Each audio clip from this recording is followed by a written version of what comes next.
Benvenuti a questa nuova puntata di Qua il Buon Veneto, direttamente dalla provincia di Padova.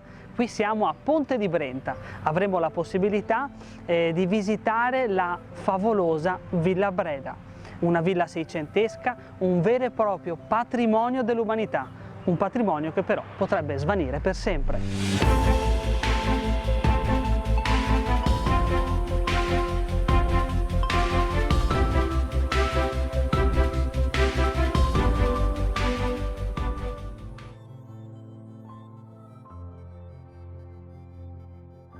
La villa, assieme ad altre proprietà e beni, fu donata alla città di Padova da Vincenzo Stefano Breda, senatore italiano morto agli inizi del Novecento. La villa fu fatta costruire attorno al 1600 dalla famiglia nobile Contarini, famiglia nobile di Venezia. La villa godeva di una posizione davvero particolare e privilegiata. Il fiume Brenta, che era una vera e propria autostrada per i veneziani, passava proprio davanti alla villa. In più i boschi e l'aria salutare che si poteva respirare in queste zone faceva sì che questa villa fosse una perfetta casa vacanze.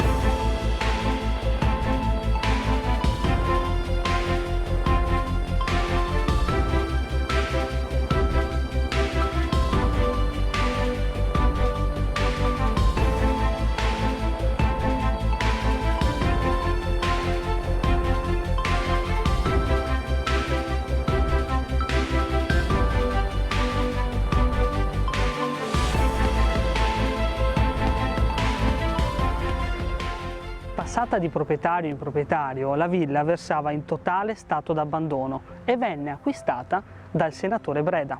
La restaurò e la riportò ai fasti di un tempo. Ma chi era questo senatore, il senatore Breda? Vincenzo Stefano Breda nacque a Limena nel 1825 e fu un importante non solo politico ma anche imprenditore e ingegnere italiano. Fondò la Società Veneta delle Costruzioni Pubbliche, che in Italia e all'estero fece costruire ponti, ferrovie, acquedotti, ma era anche un grande appassionato d'arte e la sua collezione è di gran pregio.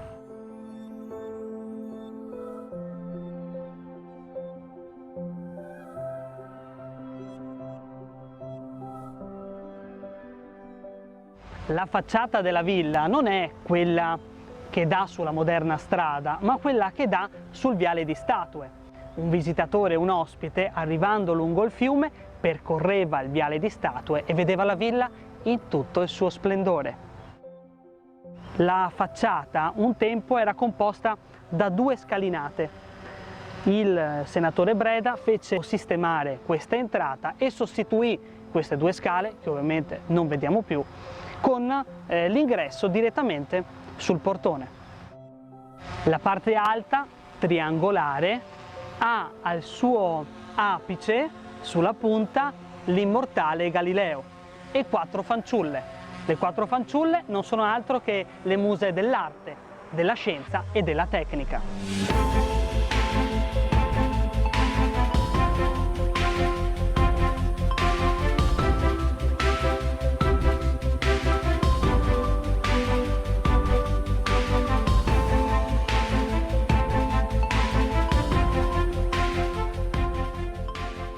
Percorrendo il viale alberato, un'oasi di verde e di pace ci accoglie. Vediamo 12 statue a destra, 12 statue a sinistra. Sono opera di Giovanni Bonazza, che ha cominciato a scolpirle dal 1721.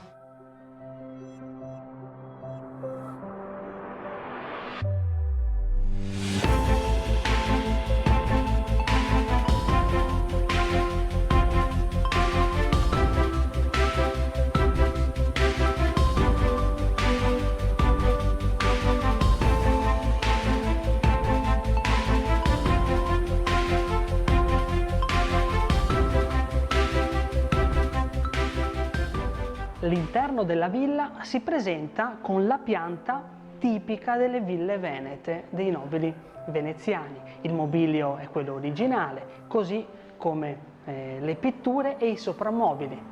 tutti questi acquistati proprio dal senatore Breda. Le pareti non sono come erano in origine, probabilmente erano decorate, ma alcune ristrutturazioni, di cui una è degli anni 90, particolarmente pesante e forse un po' troppo approssimativa, non ci fanno capire come fosse la villa originariamente. Quello che sappiamo però è che al senatore Breda piacevano le opere d'arte.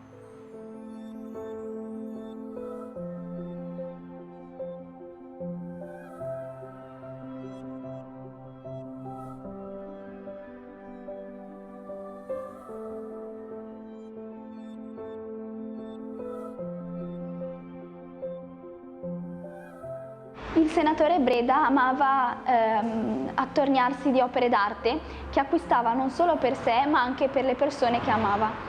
In questo caso il quadro che ho alle mie spalle rappresenta una figura inventata che si chiama Linda di Chamonix e il riferimento in questo caso è per la nipote del Breda che si chiamava appunto Linda e che era molto amata dalla coppia. Era andato presso la bottega del pittore Giulio Cesare Ferrari di Bologna che aveva realizzato per conto suo queste due grandi opere che vediamo alle mie spalle, che rappresentano una opera di Donizetti di fine Ottocento e parla di Linda che vive tra le montagne della Valle d'Aosta. Linda vive in una famiglia di umili origini e deve scappare dalle insidie del potente nobile della valle che cerca di concupirla. Quindi scappa a Parigi, dove diventa sempre più solitaria, diventa sempre più triste per l'assenza del suo grande amore che si chiama Carlo, e a un certo punto però riesce a ritornare nella sua valle natia, dove apprende che Carlo ha sposato un'altra donna. Qui vediamo che Linda riesce a ritornare nella valle dove era nata, dove le viene svelato dal suo amico d'infanzia Pierotto che in realtà Carlo è riuscito a sfuggire al matrimonio che gli era stato imposto dalla madre, e quindi finalmente i due giovani possono coronare le loro nozze in un sogno d'amore. Con i bombardamenti del 1944 uno degli edifici annessi alla villa, il tempietto, è stato completamente distrutto. Si è salvato però la parte davanti, si è salvata la facciata, che ora è il tempietto che è possibile vedere dalla strada, e non solo, si è salvata anche la Madonnina, i due angioletti in alabastro e anche la campana.